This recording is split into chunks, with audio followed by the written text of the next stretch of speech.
Thunder Machine! You're listening to episode 326 of GI Joburg, where we're doing a deep dive on the Dreadnok's signature vehicle, and probably the most unique vehicle in the entire toy line, the Dreadnok Thunder Machine. And here are your hosts, Rob, Paul, and Steve. Let's freaking go! Let's freaking go on that Thunder Machine! Comes with stickers on the wheels? I don't know. And bullets? What the hell? Okay, back it up. So, for those of you listening to the audio version, you were oblivious to the fact that over the intro, I showed some visuals of a custom Thunder Machine. At this point, I'd like to make it clear for everyone that I'd like to dedicate this episode to two amazing members of the Berg Force, YouTube members, Ryan Sweeney and Gary Viola. Two of our three Thunder Machines are in studio, courtesy of these fine gentlemen. The one that I have and the one that Rob has. And the one that I have is from Ryan, Dreadnok Ryan. If you know him, he's a big fan of the Dreadnoks, and he put the Toy Hacks custom sticker set on this particular Thunder Machine. It comes with a whole bunch of additionals, like bullet holes, like the Smokey and the Bandit Trans Am sort of Firebird. Sort of that you can put on the front end. Yeah. What a guy. So I was like, holy shit, mine's not complete. No, it's bad enough. No, yours is authentic. Mine is more authentic.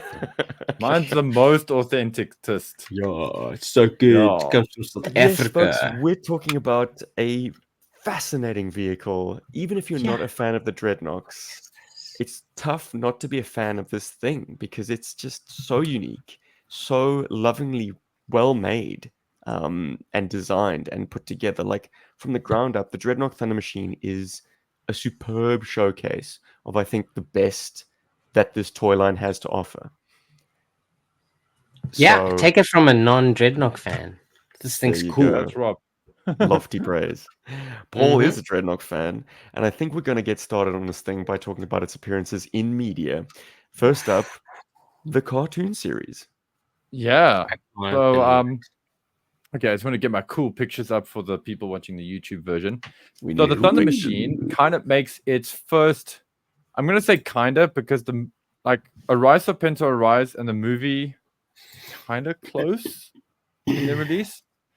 But anyway, this thing, they're Thunder Machine. Yeah. Oh, they're Europop. Yeah, the movie's 87. Oh, yeah. I keep thinking the movie's 86 because of all of the 86 stuff in it.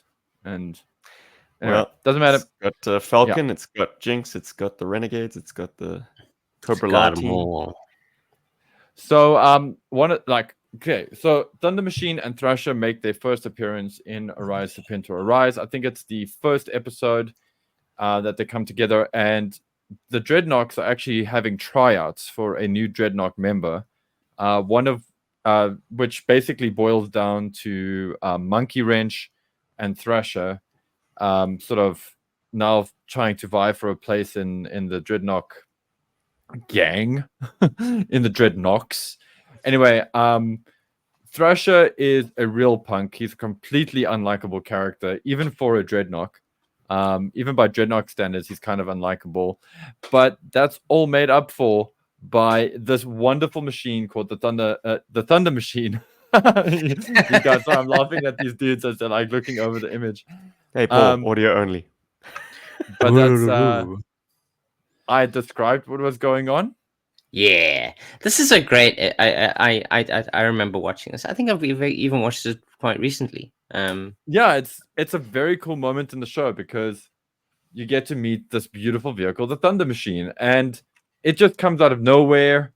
You're not expecting it, and it's kind of weird because is the Thunder Machine Thrasher's actual vehicle? Like, is it something he brought to the Dreadnoks? Because the Sunbow continuity kind of makes you think that, but we also get to see some other great moments with the Thunder Machine. It's already got Cobra symbols on it, though, which is hilarious in my mind. It's like he knew not only that he was going to be invited into the Dreadnoks, but he would get to work for Cobra too. He would totally get to work for Cobra, and and there's a cool episode as well with Serana. Well, in Arise Serpentor Arise, Serana is kind of doing her thing, and the Joes are pursuing her, and she runs towards the truck, and the truck opens up, revealing the Thunder Machine, which she launches off the Thunder Machine, and it's a really cool moment because it's kind of that's the kind of thing that you want to see. Is like when you're a kid, you're like, yeah, there's a vehicle hidden in that truck. That's so rad.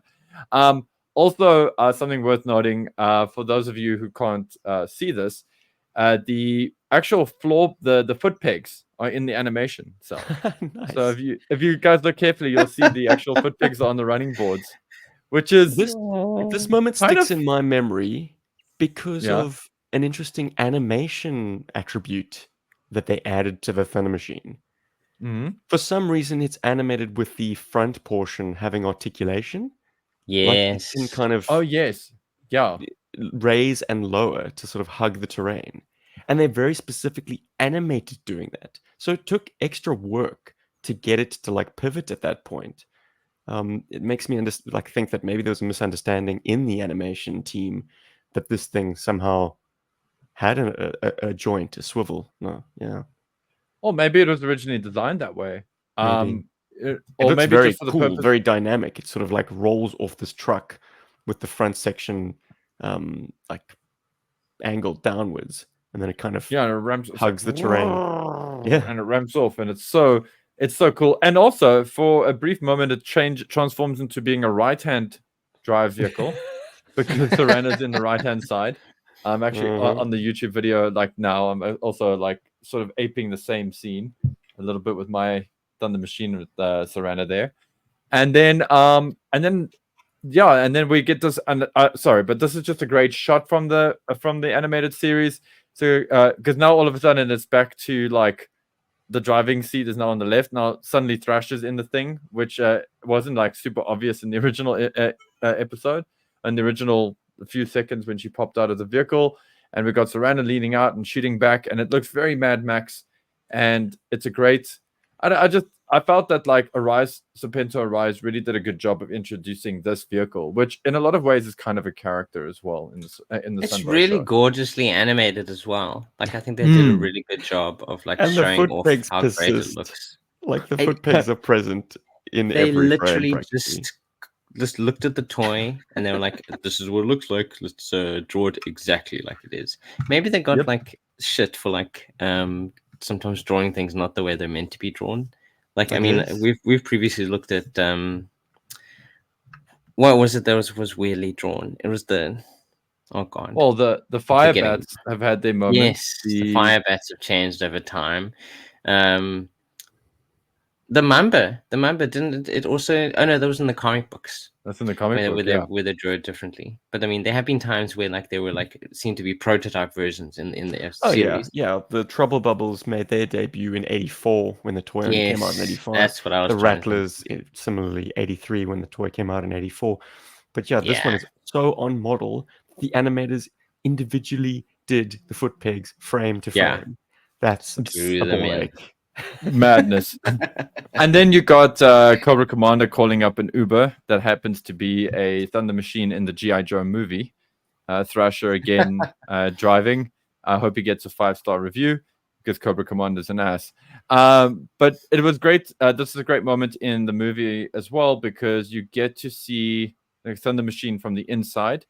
And I've always found it like interesting when you get to see the vehicle from the inside in the cartoons because you don't always get that. Every now and then, like it's a little bit here and there. Sometimes you get it with the Mauler, sometimes you get it with the Sky Striker, but you don't often get it. And with the Thunder Machine, it's a cool move because you get to see some of the sort of tech that's kind of hidden in there as well.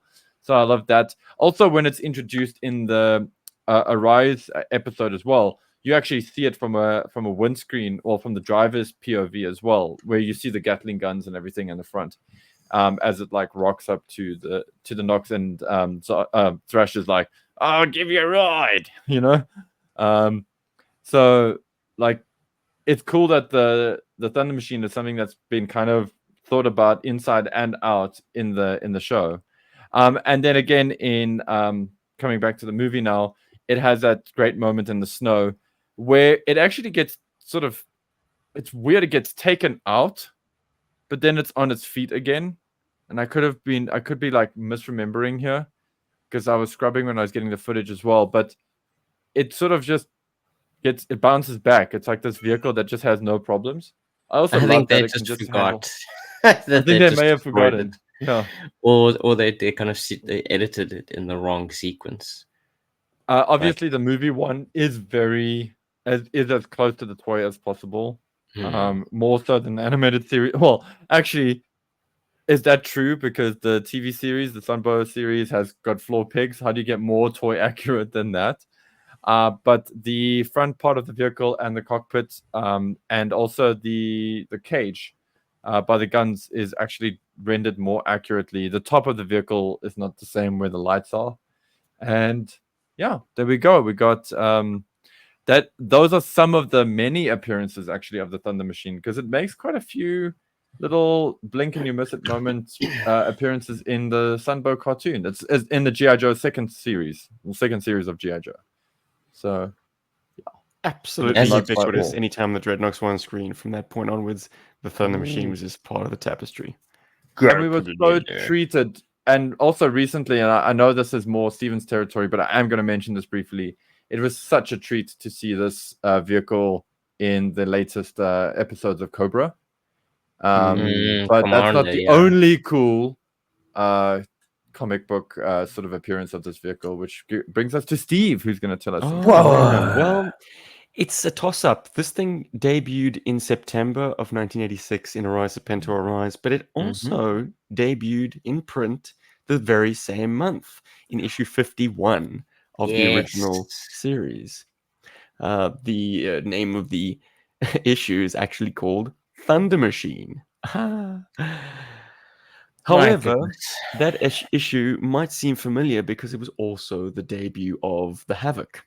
And if we're keeping score, it's probably an issue that we will revisit one day when we do the Swamp Fire, because yes, the Swamp Fire, the transport-forming helicopter boat that the Dreadnoks use, also debuted in that issue. The artist was Rod Wiggum, and I do think that his copy of the toy had been misassembled, because you will see the ammo feed just kind of looped very awkwardly above the gun. So it passes through only once. It doesn't double over, and I can see how that happened. Yeah. He just put the Gatling gun barrels on top of the ammo feed because it is one continuous belt, which is a criticism that we can get into later, perhaps. But yes, there it is. Thrasher also makes his debut appearance. He just happened to be there tinkering with, I suppose, Zorana and Zartan and Xandar's vehicles. Oh, not that kind of tinkering. This is the Dreadnok gas station, and inside there are a bunch of vehicles, and Thrasher just made himself at home there, and I guess cobbled together what became the Thunder Machine, at least in this retelling of its origin. It's a lot less dramatic introduction of Thrasher, I think. Yeah, just like in the cartoon, he shows up and he's like, "I'm going to prove myself. I want to be in this team. Here I am." So they're using the Thunder Machine to basically escape with Zartan, who had been a captive of GI Joe in the pit previous to that. So the brother and sister, Xandar and Zorana, bust him out, and they're making their escape on the Thunder Machine. They encounter some Joes, particularly in the Mauler, and the 30mm penetrator guns of the Thunder Machine make very quick work of GI Joe's primary armored vehicle. Fantastic introduction of its primary weapons. And then, typical, because they were released the same year, they became natural enemies. The Havoc and the Thunder Machine do an extended battle sequence. Ooh. Yeah. It seems to always involve a game of chicken. Like, this is a trope that keeps popping up. It's very inspirational. Even in the movie. I wonder if we'll ever do a play motion with this in it. That's one of the Thunder Machine's best screen appearances. Just want to put that out. Whoa.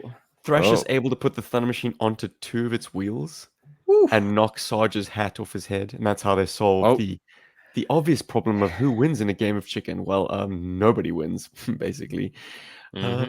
They fight in a refinery where Joe can't open fire. They escape the refinery and start shooting at each other. They hang a lantern on the fact that neither the Havoc nor the Thunder Machine's primary armaments can swivel.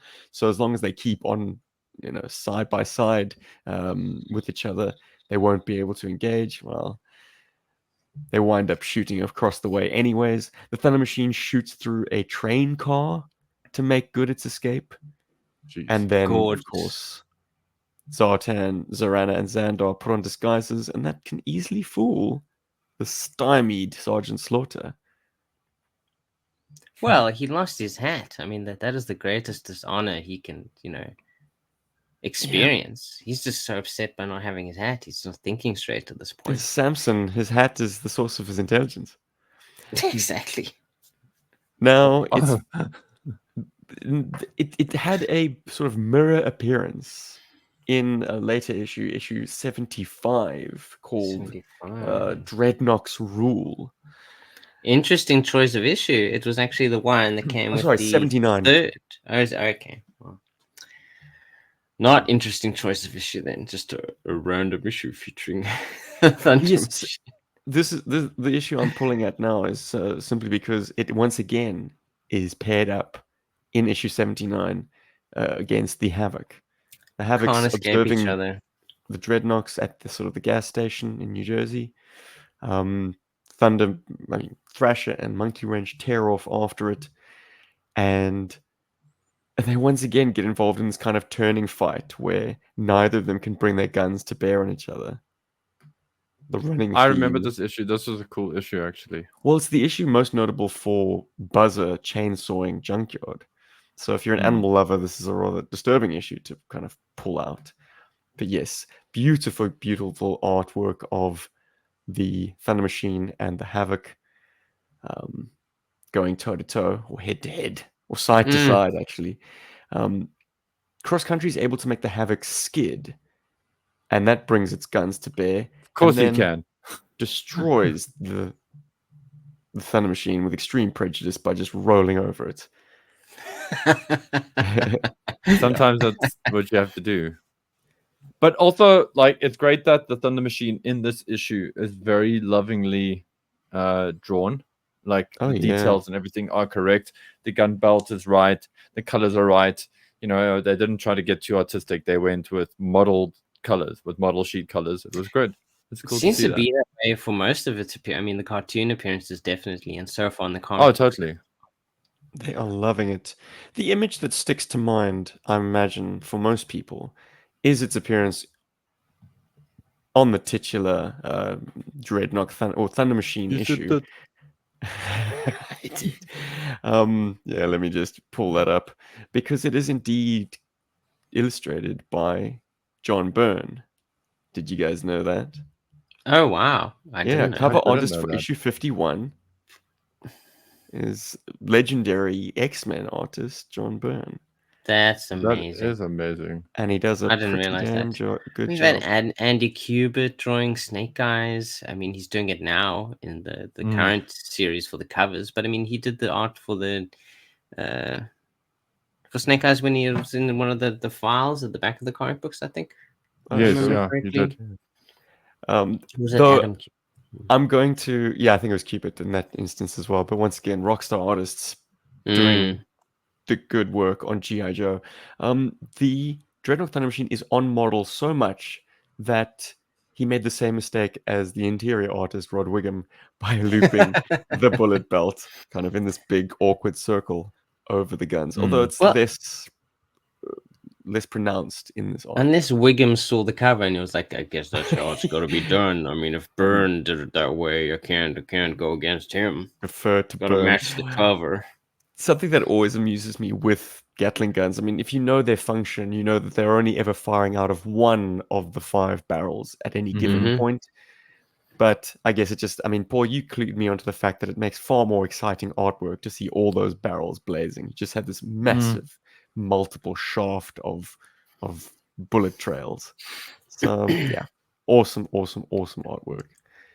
Then it could be moving so fast that it appears like it's coming out of multiple barrels. And yeah, but the barrels are the then, thing that's spinning, not where the bullets are coming out of. Although there are guns that do that fire.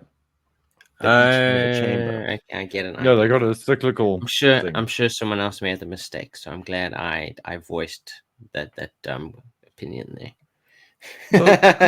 Well, I'm glad you raised on the movie that it kind of gets blown over and sort of plows through the snow on its side, and then gets righted, and then they're off. This happens more than once. And in the specific instance I'm thinking of, Thrasher takes Monkey Wrench's grenades, and to right it, he throws grenades underneath it and blows it back onto its wheels. Percussive maintenance. You would be correct. You would be forgiven. You'd be forgiven for thinking that this is something that would happen in the cartoon, because absolutely, that is bonkers, batshit crazy. Or should I say concussive maintenance? Carry on. Yes. But you would be wrong, because this actually happens in issue 75 of the GI Joe comic book. What? No, why are we crazy? The Thunder Machine is on its side. Thrasher hops out, steals Monkey Wrench's grenades, and ba-boom, blows it back onto its wheels. I love heavy metal and hand grenades. I mean, if that doesn't add testimony to the hardiness of this vehicle, I don't know what will. It can survive an explosion. Just kind of pops 4 issues later, the Havoc completely crushes it. So they're not very consistent in the hardiness of the vehicle. No, I suppose not. Just and saying. I said that the head-to-head thing happens multiple times across multiple medias. Every Here time I have a short story from Action Force Annual. I think this is from 1988, courtesy of Jim Godfrey. Yep, this episode is brought to you by multiple hands. In any case, Hawk is doing a sacrifice play by solo piloting the Havoc against the Dreadnok Thunder Machine, and in this instance, Thrasher is not at the wheel. If he was, maybe they would have succeeded. It's Buzzer and Monkey Wrench driving it, and they actually chicken out and hit a ravine wall. So that's what you get for not using the included driver, because he cray. Damn right. Yeah, because Thrasher's nuts, man. Thrasher is nuts. Let's hear about him. Absolute I gotta say, dude, he's a really, really cool character. Tell us, Rob. And an even cooler figure. God. Wild. Yes, the figure is a gorgeous figure. I mean, absolutely. You really can't go wrong. Too good a figure to have his common fate in most collections of being like in a vehicle in the Thunder Machine, never seen. He is just very interesting. I mean, as most of the Dreadnoks, they're all very unique. Remember me. Sorry. The paint hits on his head. The green stripes. Like he has cool paint. The grey on the inside of his left-hand glove. Like, why did they feel the need to put that additional? Because it's it's pad that's going over the glove, so they decided to pick it up. It's amazing. Anyways, why did you do this? Why did you do this? So yes, Thrasher appeared in the very same issue that the Thunder Machine appeared in for the first time, issue 51, all the way back in '86. And that's also the same year, obviously, that the figure and the vehicle came out. And though details have changed minorly over the years with these file card, it's pretty much the same file card. I mean, they've kind of, there's one major detail I think that changed. But generally, I mean, as his first file card says, codename Thrasher, Thunder Machine Driver. Thrasher was spoiled rotten as a child by his nice middle-class parents in their nice middle-class neighborhood.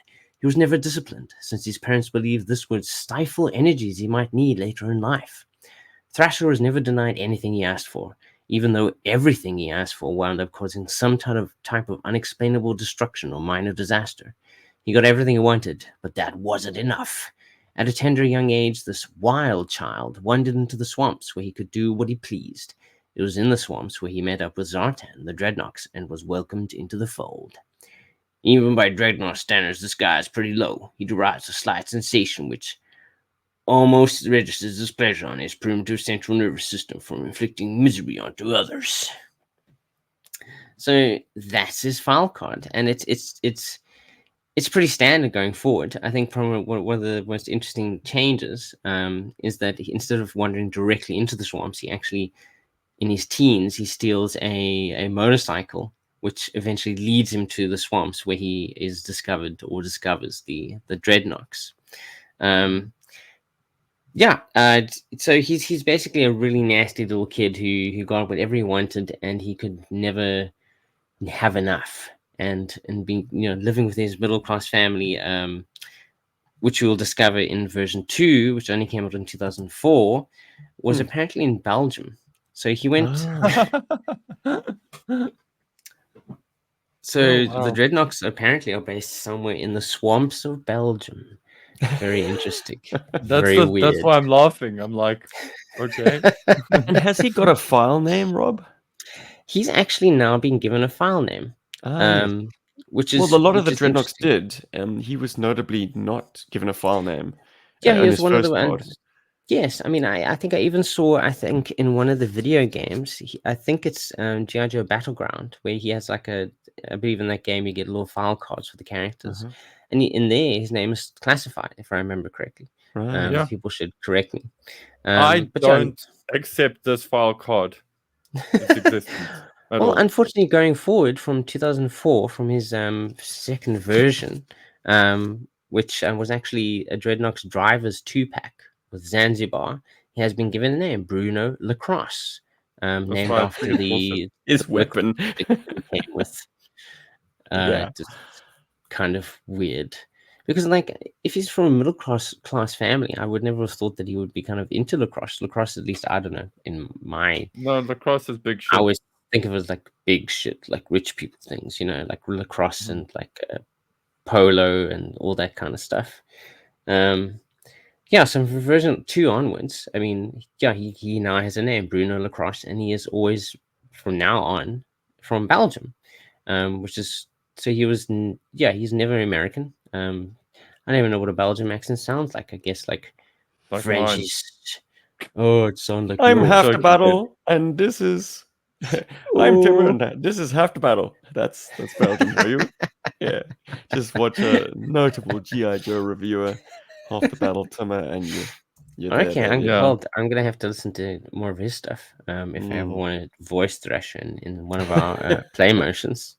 So from remember to like, share, and subscribe if that's your thing.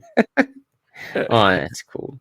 So in version 3 came out a year later, and was actually one of the comic 3 packs. And it came with Buzz and Ripper this time with a reprint of GI Joe 75, which I think is one of the issues during. Oh wait, no, that was the issue you showed us earlier. Yes, holding actions. Yes. Where he throws grenades and pops his and blows up his own vehicles. Also, don't love the head sculpt on this figure. Like, well, he's taking a trip to the head shrinkers, hasn't he? Yeah, but it's also like all figures in this time period. I think they're all very much smaller heads, and also the materials they're using is very much different from original Joes. Like already, the plastic is very weird. I think the only improvement in this era is the hands. The hands are a lot less because they're like gummy, hard, grippy. They can actually hold the weapons, and you don't have to worry about them losing their grips. Yeah, power to anyone who's managed to fit the lacrosse stick into his hand without breaking a thumb. Well, I haven't experienced that yet, but I must say, I haven't had problems yet. Yeah. I have one coming on the way, so I'm very excited. So version. Yeah. Oh, sorry, man. Yeah, go for it. No, go for it. I'm just rattling off facts. Yeah, I'm rattling. So one of the things I love about so there is actually a prototype in GI Joburg for us to do a review on this vehicle, and it's been around for a while. But on doing that, when I was thinking about Thrasher, a lot of my thoughts about him were, I feel like as a character, it kind of went around the office. And they were like, what are the worst qualities? Like, what are the things you like really hate? And I really feel like Thrasher is kind of an embodiment of a lot of the irritation and frustrations that came from the writing team. So, like, yes, Larry Hama wrote this file card. At least I believe he did, because it's got that sort of style, that vibe to it. It's still got that Larry Hama vibe to it. But I think this was also kind of a group effort, because lacrosse players are kind of... Listen, I'm just saying this is just kind of a stereotype, but lacrosse players are regarded as douchebags. Okay, there is like a We've douchebag just lost vibe. all our lacrosse playing audience. Oh Oh, dear. I'm crying big Gosh darn crocodile it. tears. It's not a real sport. I'm joking, but there is kind of a sentiment towards lacrosse players being douchebags. It's seen that way. The fact that he's just spoiled. Remember, he doesn't come from like a rich family. He comes from a middle class family, and he's a spoiled brat. So who is that? That's all the of customer. us. Yeah. Well, that's all of us. Exactly. That's the customer. That's the people who are buying this product. So you probably find there was a lot of frustration from like the bullpen and whatever's when they were getting feedback about file cards and things, and they probably had to deal with tons of 1980s Karens complaining about stuff because oh, little Timmy swallowed a missile and you can't shit it out and whatever's like it's probably like a whole thing. So I just feel that this character in a lot of ways embodies a lot of the real irritation that the creative team had with just society or people in general. And some of that may have stemmed from the industry. I don't know. It's a vibe I've always gotten about Thrasher, because I've also kind of joked that Thrasher in Harry Potter would be Harry Potter's cousin. You know, yeah, a little. I can't believe I forgot his name. I had it loaded in my brain now to speak, and I lost it now. But yes, his Dursley cousin. Because that's kind of what I imagine Thrasher was as a kid. Like he was like that kind of horrible spoiled brat kid. And yeah, and then he's also got some really cool vibes to him. I mean, he's got this greaser thing going for him. He's got that 80s rocker kind of look, with the midriff and everything going there. He's got the Mad Max aesthetic. Thrasher is a fascinating character. He really was designed to be hated, but he is also really cool. And I also don't believe his name is Bruno Lacrosse. I mean, could we just that they just run out of the good cocaine in the creative office that day or something? Because shit, what a little dumb bit earlier name. than that, when they were doing Winkin', Blinkin', and Nod. I mean, the Dreadnoks have comical names. Yeah, I'd like to think that the names aren't their real names. Like it's just a name that they invented for themselves, or it's an alias of some sort. I very much doubt that that's actually, their real names. The same as like with the version 3, his military specialties are demolitions, fair enough, and civil disturbances. I don't think you can get a degree in that. Apparently so. I like the quote on this one. What's wrong with slashing people's tires? I'm doing them a favor. Just think how boring their lives would be if I didn't add a little excitement. So he may have grown up a spoiled brat, but like he very much has. I think there's a large degree of freedom to the character, especially like he has this very spoiled beginnings, but obviously he chose to leave that to kind of find more for himself, and he discovered that with the Dreadnoks, and it kind of gave him an outlet for this sort of energy that he had growing up. Yeah, definitely. Bad parenting. By extension, the Dreadnoks are an interesting cast of characters because you've got Buzzer, who's actually a very intelligent person. He's an academic that just went anarchist, who went rogue. It's like a Breaking Bad situation, but maybe not as well written and well conceived.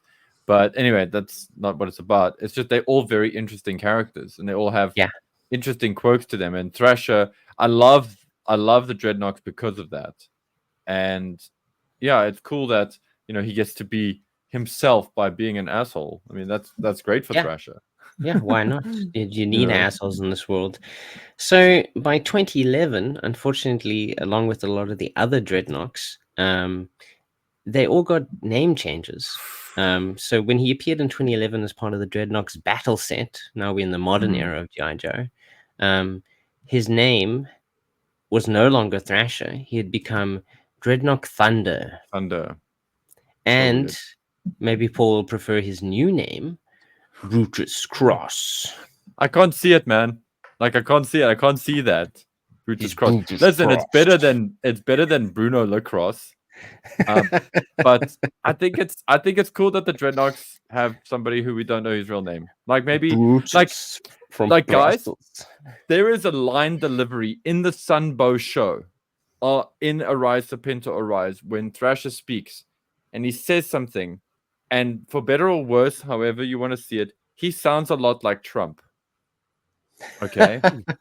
It is mad. The way he kind of speaks for 1 second, I was like, damn, that like I had to do a double take and I watched it again. I'm like, damn, that delivery is very Trump-like.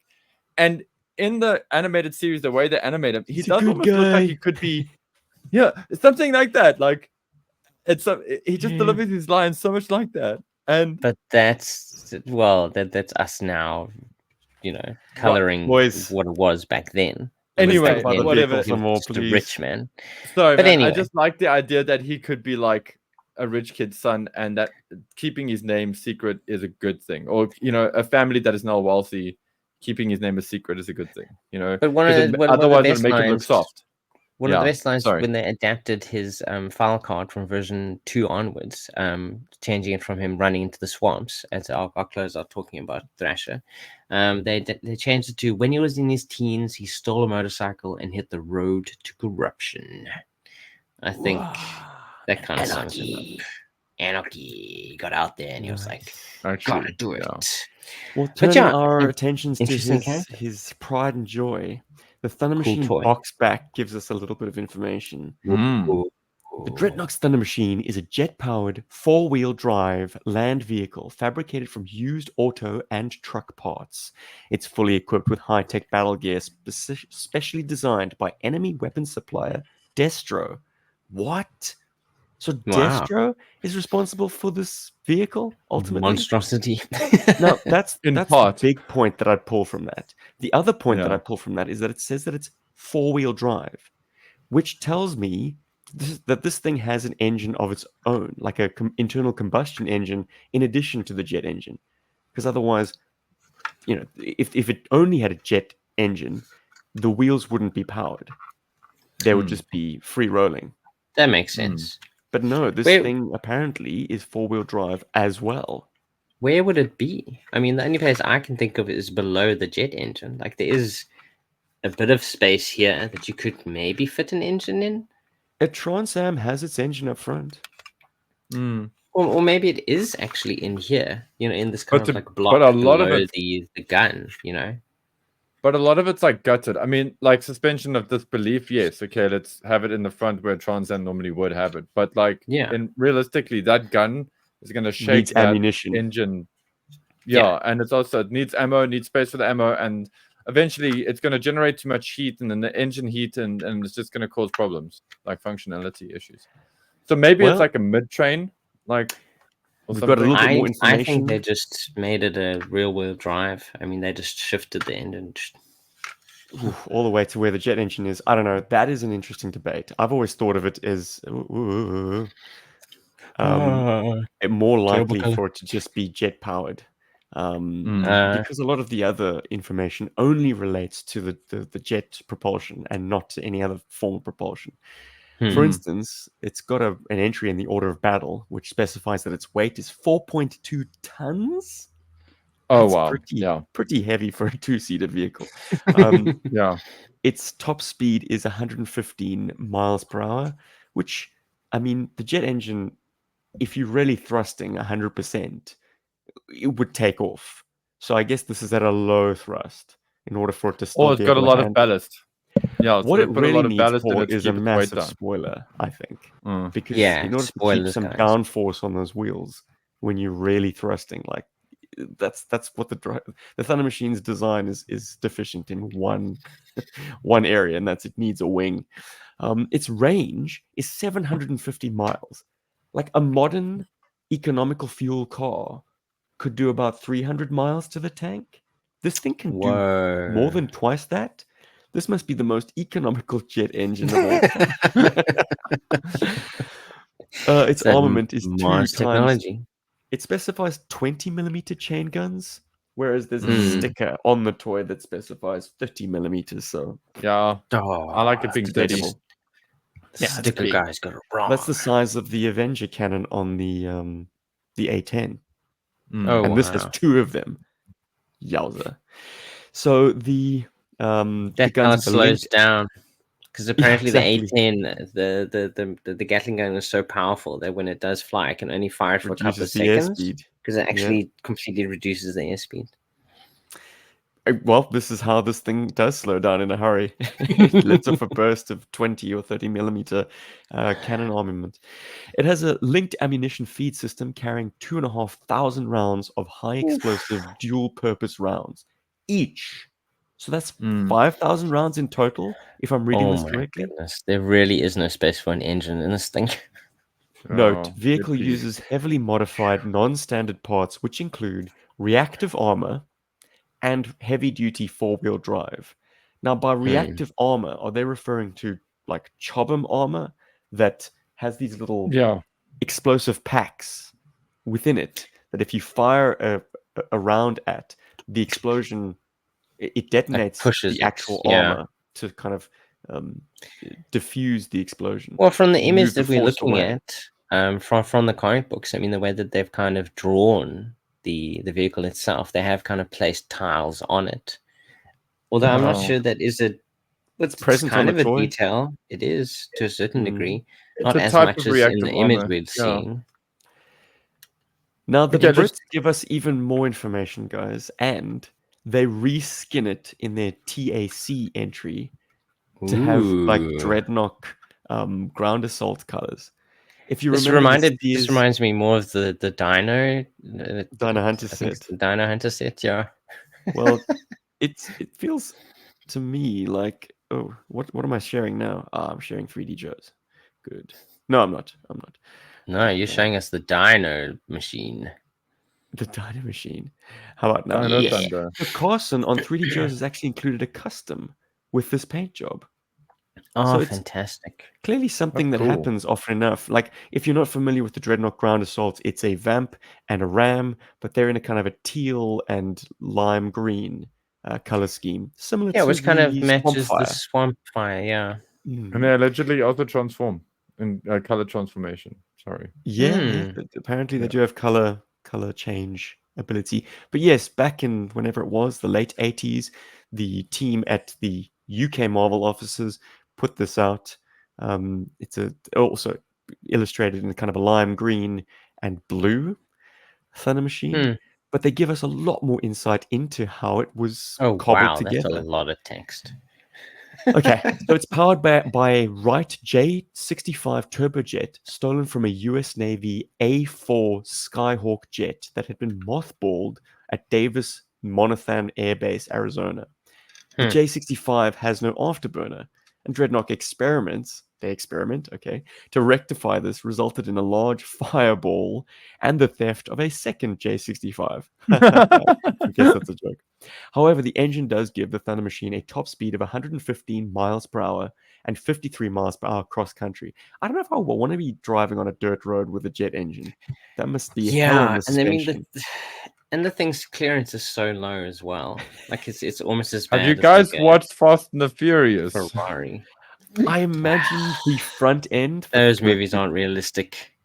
The Trans Am end gets rattled loose and busted pretty quickly, and then its road clearance is perfect. The vehicle is armed with a pair of 6-barreled M61 cannons. So all respect to Mr. Byrne, but it actually has 6 barrels, not 5. The weapons had previously formed the basis for 2 M167 towed anti-aircraft guns that fell into the hands of the Dreadnoks, care of a poorly guarded Florida National Guard depot. That's a jab at the National Guard if ever I heard one. They fire a 20mm high explosive ammunition, which the Dreadnoks have found to be perfectly capable of dealing with any traffic police, Sunday drivers, or action force soft-skinned vehicles they may encounter. Well, I'm going to dispute that and say not only soft-skinned vehicles, but hard-skinned vehicles too. Like the Mauler MBT's armor cannot withstand the volume of fire that this thing can put out, in much the same way as, like, if you fire a single 30mm shell at a tank, it won't penetrate. But if you're firing hundreds upon hundreds of bullets or shells, there's no ways that armor can withstand. And that's the philosophy of, like, the A10 and any kind of Gatling gun. It's rate of fire, it's volume of fire that defeat the armor. So they're saying the gun's coming from like a Seawards or something. That's interesting. Cool. Or something like the Whirlwind twin battle gun if you want a GI Joe equivalent. I like that idea. So it's a fixed gun that they've taken the. Yeah, you're probably right, Paul. Yeah, you're talking about those guns that shoot down missiles, right? Yeah. Yeah. Oh, there you go. 2,500 rounds are carried and can be fired at a rate of either 1,000 or 3,000 rounds. You burn through that ammo real fast. 30 seconds. There are no gun sights. To engage targets, all the driver has to do is point the nose at his victim and hit the firing button on the steering wheel. Nice. The body of the Thunder Machine is formed from scraps of his tank armor, the nose of a Trans Am sports car, and the lengthened axle, shock absorbers, and steering from a Cobra Stinger Jeep. That the Thunder makes Machine sense. has no gears. Instead, engine power is controlled by a throttle lifted from a Cobra hydrofoil. Moving the throttle back causes a decrease in engine power, and vice versa. The Dreadnoks also fitted a comprehensive communication system to their mount. Taken from a Mamba helicopter gunship, it includes FM, VHF, and UHF. Frequency modulation, very high frequency, and ultra high frequency. Nice. So all the good radio stations. And even an IFF, identification friend or foe transponder. The Thunder Machine also has solid armored tires, a set of stolen police lights, bucket seats, and can carry only 2 people, a driver and a passenger. Thank you, TAC. Amazing information. Yeah.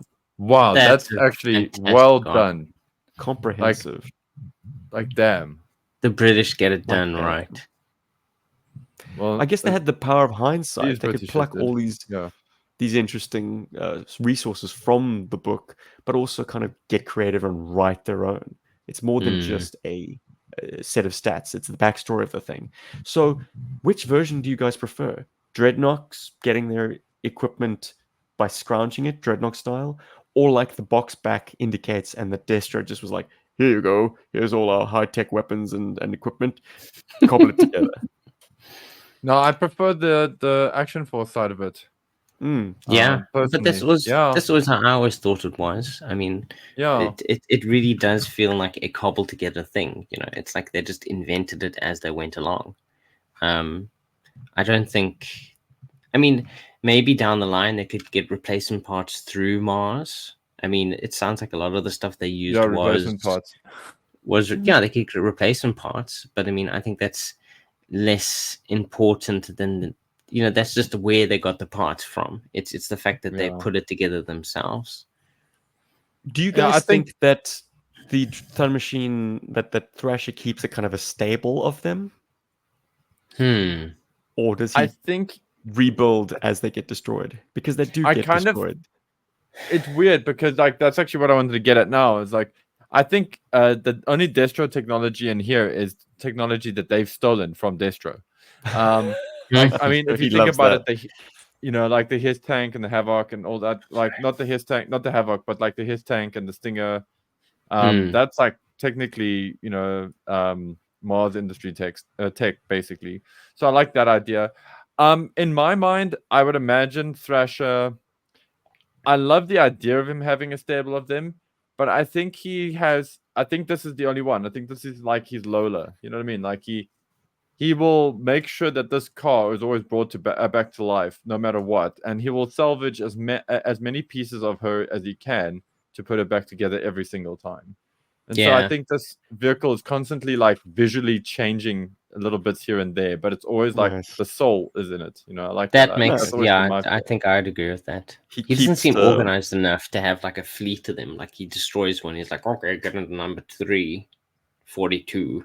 But he has to keep scrounging for a signature Pontiac front absolutely. piece. Yes, he does. And it's like a late 70s hybrid. Like the front end is drawn from probably, Smokey and the Bandit, but it's not exact. Yeah, I'm sure you can all agree. It's enough to evade licensing issues. No, I don't think it is. I think it's signature enough to still fall foul, but it was the 80s, man. It was a different time. I guess Pontiac wasn't policing it back then. This was designed, of course, by Ron Rudat. And on 3D Joe's, there's a lovely audio clip where he says he really just was doodling and took it to a meeting, and they were like, they loved it. He wanted something that kind of evoked Beyond Thunderdome, Mad Max, and He It had no idea that certainly it would be worked out accepted. well. And it became such an enduring classic. Let's talk about the Plastic Boys, and starting with maybe some criticisms, because we don't want to just stay on the praise train the entire episode. No ways. Mine, I mean, they're minor nitpicks. They always will be, but let's take a few shots. The front cage. I mean, that is 80s toy engineering in a nutshell. Just like, give the kids a model kit and let them figure it out. Because to have someone assemble it by bending this cage to fit. When Steven told me this for the first time, I was like, that is insane. I thought it just came in this shape. You're asking for trouble. And you just attached it. Because mine, Steven, thankfully, he sent it to me with a whole bunch of stuff in a giant freaking box that his parents brought back.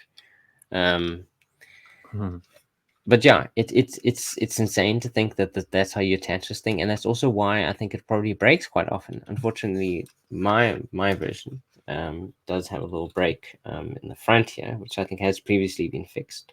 But it doesn't bother me. I think even the little breaks on this thing still make it look awesome. You know, it feels appropriate, which is amazing. Probably more authentic that way, yeah. Exactly. I mean, for this thing to have as much detail as it does, there are still certain sections that are like quite flat and conspicuously so. In fact, they stand out more because they are on a vehicle that is as detailed as the Thunder Machine. But the section where the guns are, okay, the barrels are fine. The bullets are a bit rudimentary. Like, they could be more detailed, but that's all right. It's a pass because it's a piece of rubber, not a piece of sculpted plastic. But the red piece into which the guns attach is very blocky, flat, and toyetic. It's purely functional toy. It's not sculpted in any interesting way. It's just holding it on there. It's just holding those multiple barrels. And yeah, that section onto which it attaches is also conspicuously flat. Like, rivets or like misshapen panels would have gone a long way to sell the reality of the toy. When I was shooting the review that never was, I dropped it. Like, I was riding it along an embankment, and it went over the edge, crashed onto the concrete, and I thought to myself, oh, I've put some extra dings into the front. No, they are all factory. Like that. All the dings, all the scratches, it's all in the sculpt. This thing's incredible. It's got a lot of multiple examples of areas that are scratched and dinged and misshapen. A lot of love went into it. My biggest criticism for this vehicle actually comes from the doors. So I actually love that we get the doors and that they're functional, that they open and close. But actually, the best way to get a figure in is to lift off this top panel.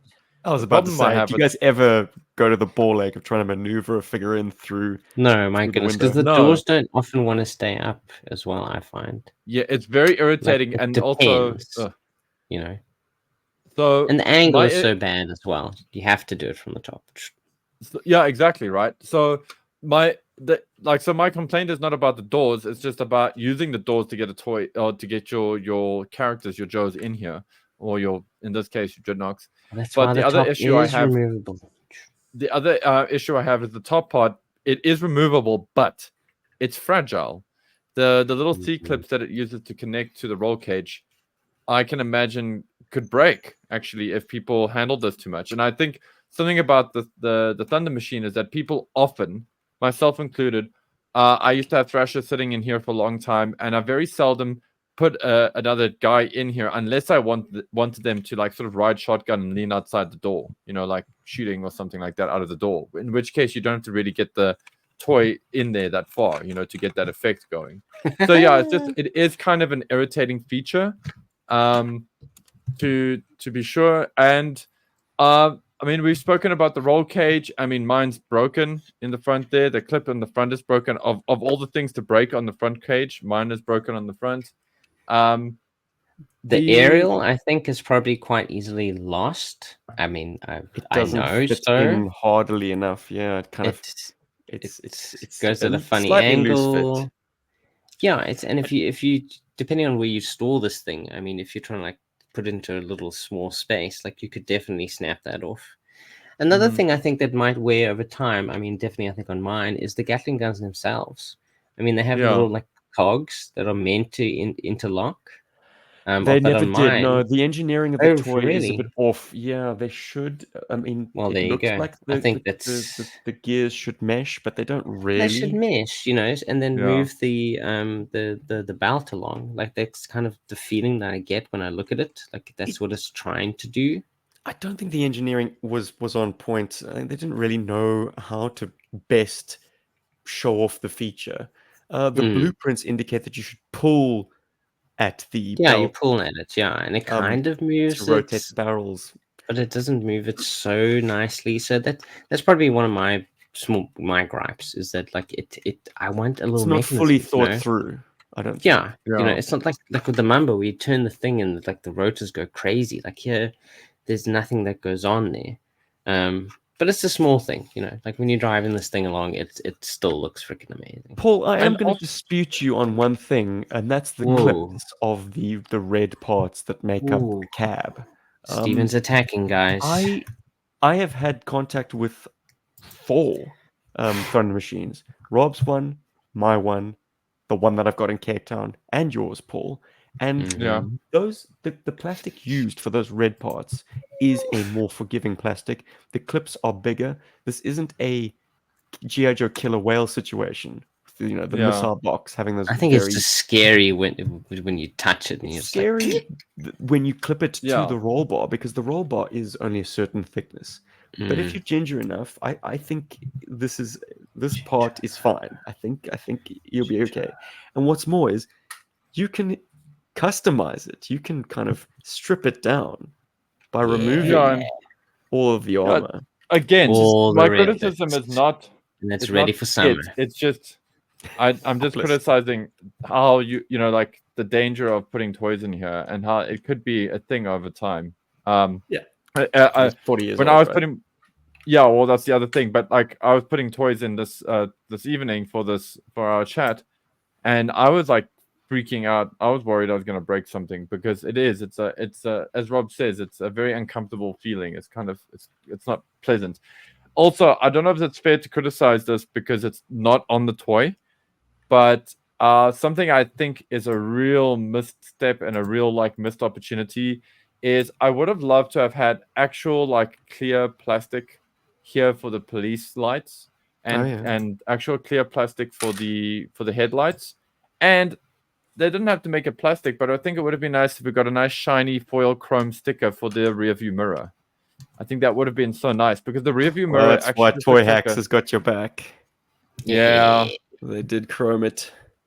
I mean, I can also get my chromed own the headlights. Yeah, you see, that kind of thing is fun. I would have loved that. I think that this was an opportunity to do that kind of thing. But yeah, it's not fair to criticize a feature that's not on the toy, but that is a feature I really, really would have loved on this, is to just have had plastic or clear glass headlights and police lights, because I think that would have just sold the look a lot better for me. And I mean, that's me just being honest and maybe a little bit nitpicky. So nitpicky, but still. So ooh, I'm loving these upgrades you have, Steven. Steven is showing off some of these shiny stickers on his. But even just foil stickers elevated like to new heights. So absolutely shows what you was something that's an really elevation missing from day one is the fact that this is a phenomenally rubber-tired vehicle. Yes. Oh my goodness, we're finally talking about the tires. Yes. They are gorgeous. They're thick. They're proper rubber, and also they're different. The front tires are different from the back tires, which I quite like as well. I appreciate that they're not identical. Like a lot of love went into the back end. They chose to put details in, which I think is quite cool. Like when they actually put attention to parts of it that they wanted to pay attention to, they actually did it. The front with the bumps and the stuff like that, and the tires being different. The engine looking gorgeous, I think.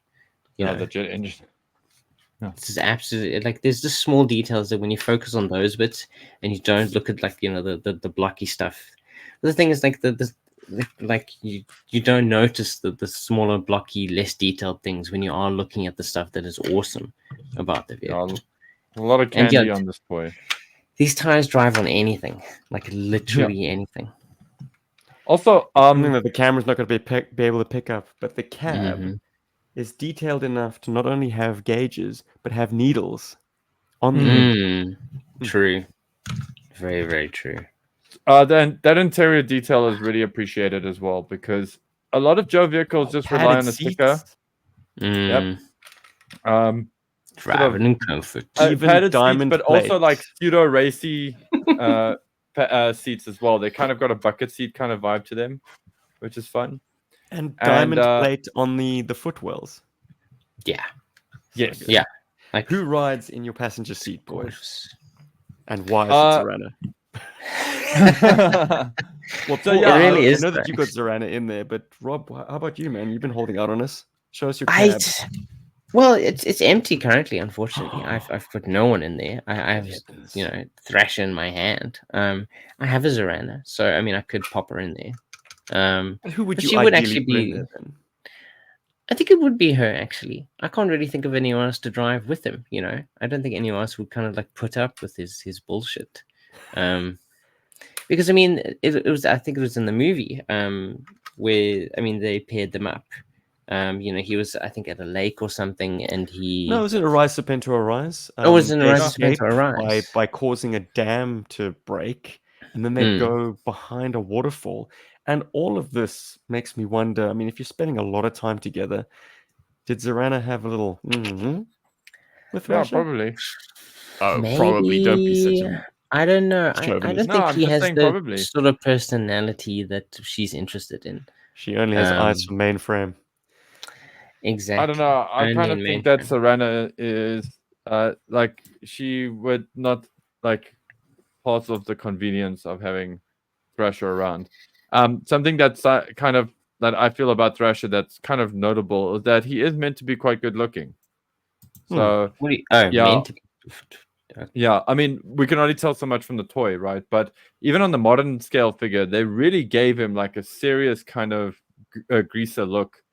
And they definitely went with that whole like alt greaser fashion that was going at the time. So he's definitely meant to be a good-looking guy. I mean, Buzzer is not. Ripper, well, he is, but for a different crowd, you know. So whatever. But the thing I actually wanted to raise with the sort of the Peter Pilot seat in this vehicle, or actually even just before we get into that, one little thing I've got to say about this that nobody said anything about. The font, the actual font design for this vehicle, like used for the 30 millimeter cannon, for the registration marks on the side of the Thunder Machine, why and exactly the insignia. Dreadnoks have like a warning sticker. I mean, maybe that's what it was on there originally. With the it's instructional. Oh, and I love the fact that cannon is spelled with one N. Have you noticed that? No. It's like canon as in canonical, and not cannon as in big gun. But yeah, I think the thing is, I still love that font. To ignore that because they were like, it could be wrong. It's the Dreadnok. They got the font right, but the spelling wrong. Bless them. Yeah. Canon.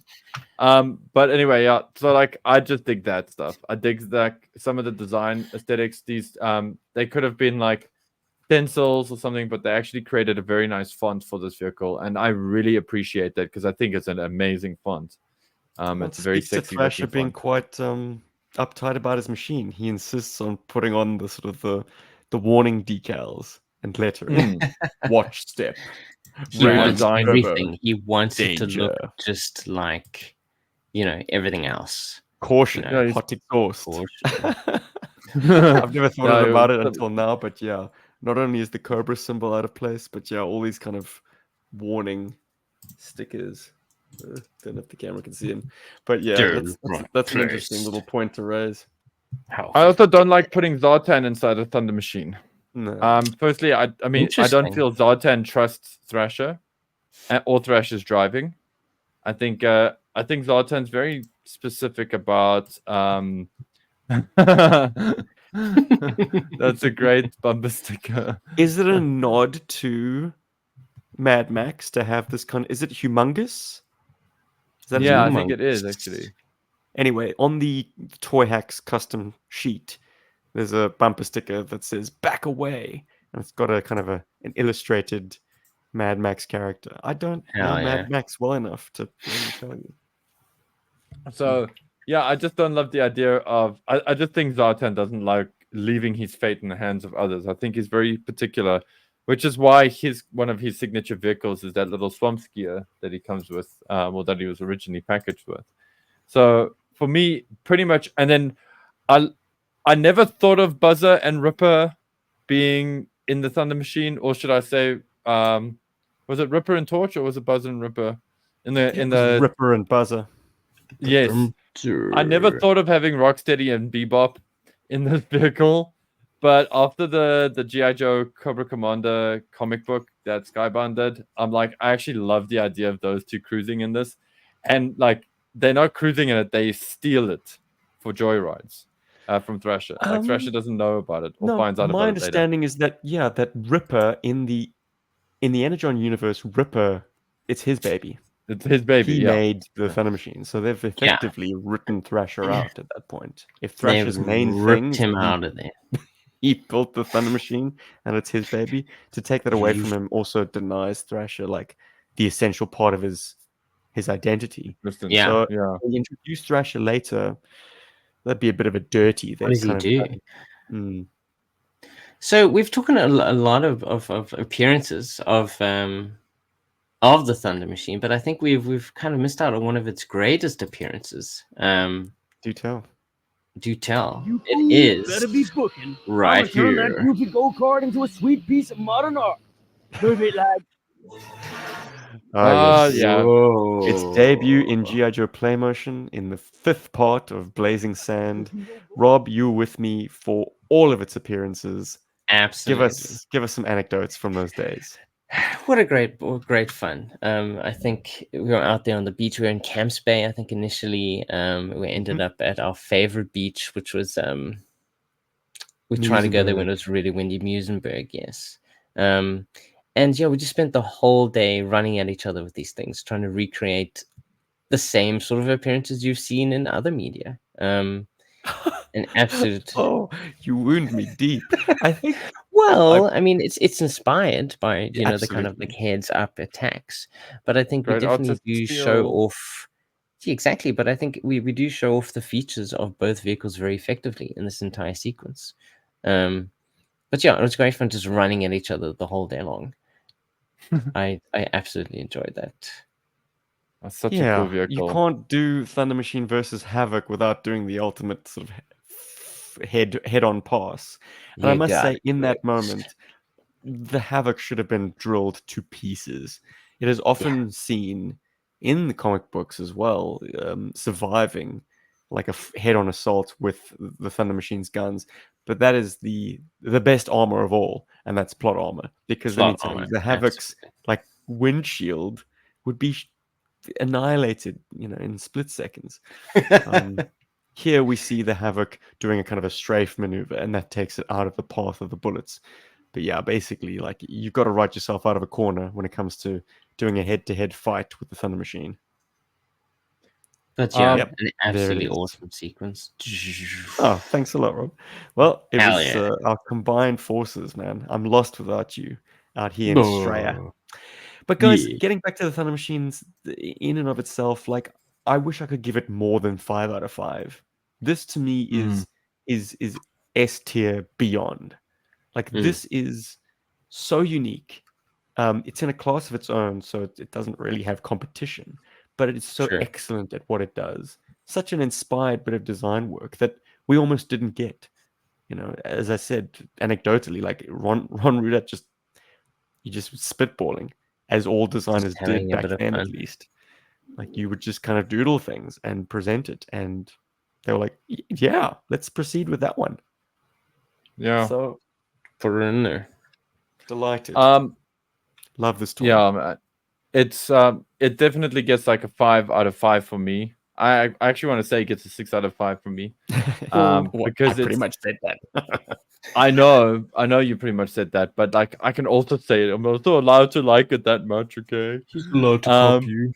My thing is, my thing with the Thunder Machine, that it's kind of like, and it's kind of dangerous because in a lot of ways, the Thunder Machine does stuff that kind of puts it above other GI Joe vehicles, in terms of the surface detailing, all of the kind of built-in weathering, this kind of modular system for the roll cages with the doors, and everything on the Thunder Machine. Little things like that, all of the exposed engine detail. There's a kind of a class to this, and knowing that Ron Rudat actually designed it as it just being a fun sketch and whatever's, and that it wasn't actually designed. Not that I'm saying other GI Joe vehicles are designed by committee, but often the design is reduced by committee because you have to make it a marketable product.